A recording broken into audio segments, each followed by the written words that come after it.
नमस्कार दोस्तों, DRD classes में आपका स्वागत है।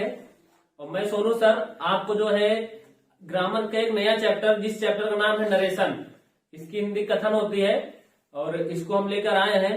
तो आते हैं हम लोग बोर्ड पर। नरेशन, नरेशन जो होता है, नरेशन शब्द का शाब्दिक अर्थ कथन होता है। इस शब्द का निर्माण नरेट शब्द से हुआ है।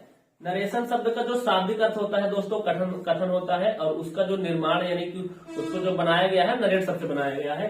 और दोस्तों अगर हम बात करें कि नरेशन के कितने प्रकार होते हैं, तो इसके नरेशन के दो प्रकार होते हैं। एक होता है डायरेक्ट स्पीच और दूसरा होता है इनडायरेक्ट स्पीच। तो हम लोग पहले डायरेक्ट स्पीच को देखेंगे।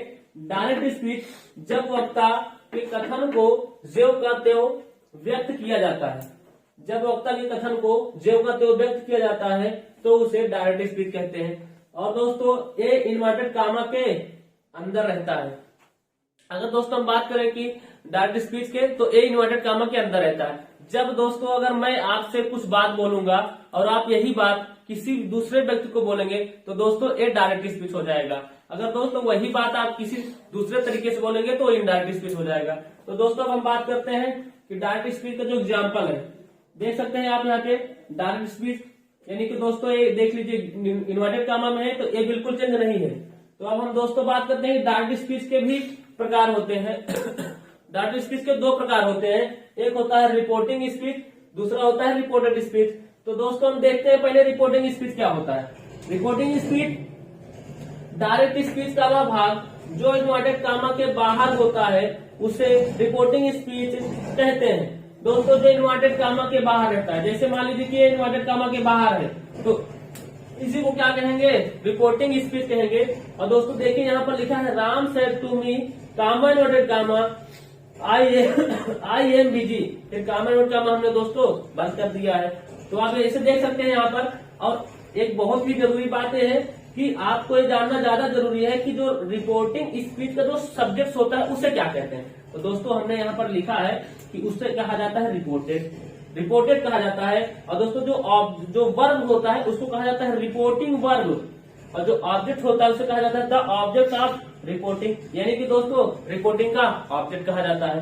तो दोस्तों अब जो है इसकी और एक बहुत महत्वपूर्ण बात बता दें आपको कि दोस्तों जो रिपोर्टिंग स्पीच होता है इसमें जो होता है कि ये प्रारंभ भी आता है और बीच में भी आता है और अंत में भी आता है। उसको भी हम आपको दिखा देना चाहेंगे। देखिए दोस्तों यहाँ पर जो है लिखा हुआ है कि नियम लिखा हुआ है कि रिपोर्टिंग स्पीच का सेंटेंस जो होता है वो प्रारंभ, अंत और बीच में आता है। तो आप इसके लिए घबराइएगा मत। देखिए यहाँ पर लिखा है कि यहाँ पर लिखा है he said to me you are doctor. अब दोस्तों ये कामा इन्वर्टेड कामा में है और आप देखेंगे तो यहाँ पर ये फ्री में है, मतलब ये कामा इन्वर्टेड कामा में नहीं है। तो ये जो है पहले प्रारंभ में आ गया।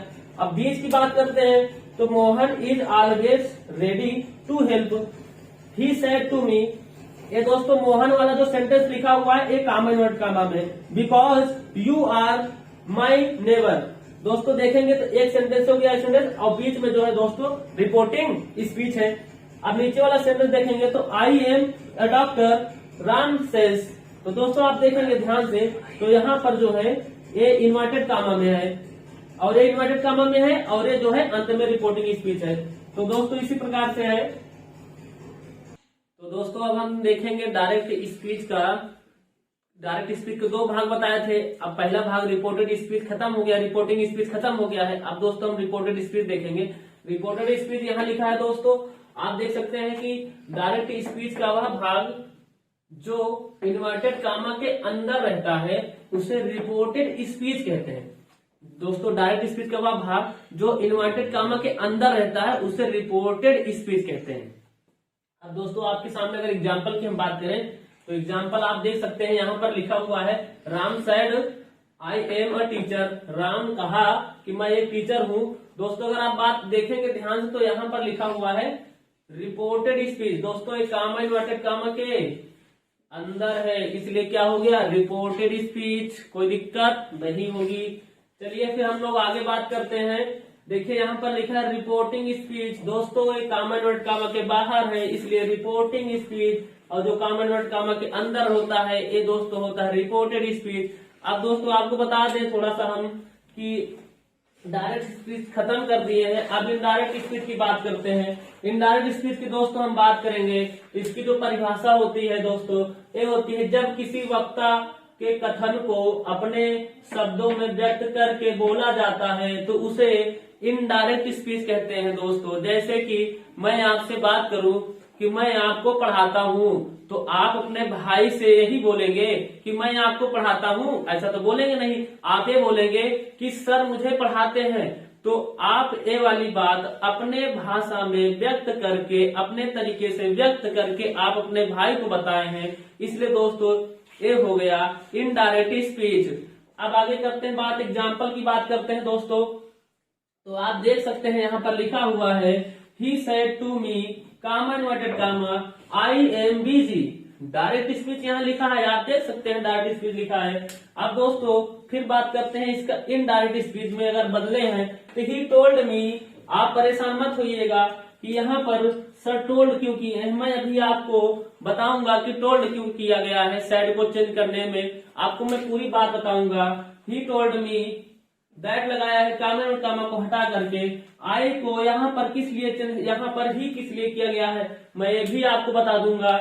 Was busy, he was busy indirect speech. दोस्तों अगर आप ध्यान से देखेंगे तो इसमें कहीं पर भी कामा इन्वर्टेड कामा नहीं है, इस वाले सेंटेंस में कामा इन्वर्टेड कामा नहीं है, इसलिए दोस्तों ये हो गया इनडायरेक्ट स्पीच। क्योंकि मैं आपको पहले ही बता दिया था कि जो इन्वर्टेड कामा में नहीं होता है उसे इनडायरेक्ट स्पीच कहते हैं। यहाँ पर लिखा भी हुआ है, और ये इन्वर्टेड कामा में नहीं होता है, आप दोस्तों देख लिए हैं। अब दोस्तों हम बात करते हैं कि जो इनडायरेक्ट स्पीच को हम तो पढ़ ही लिए हैं, अब बात करते हैं डायरेक्ट स्पीच की। डायरेक्ट स्पीच को जब बदला जाएगा तो नियम भी तो उसके होंगे।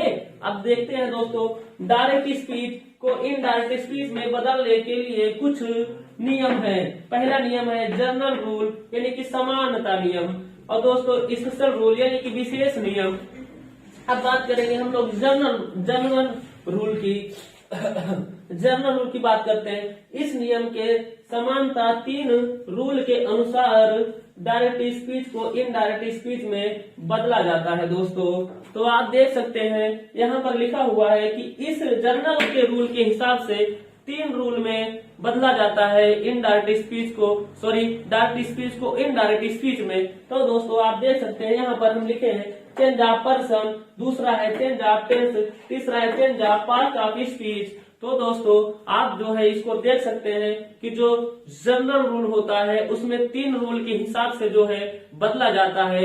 एक होता है चेंज ऑफ पर्सन, दूसरा होता है चेंज ऑफ टेंस, तीसरा होता है जो है change of part of speech दोस्तों।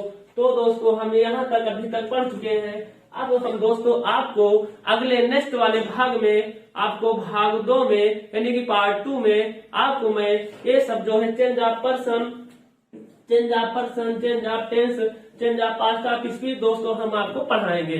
नमस्कार दोस्तों।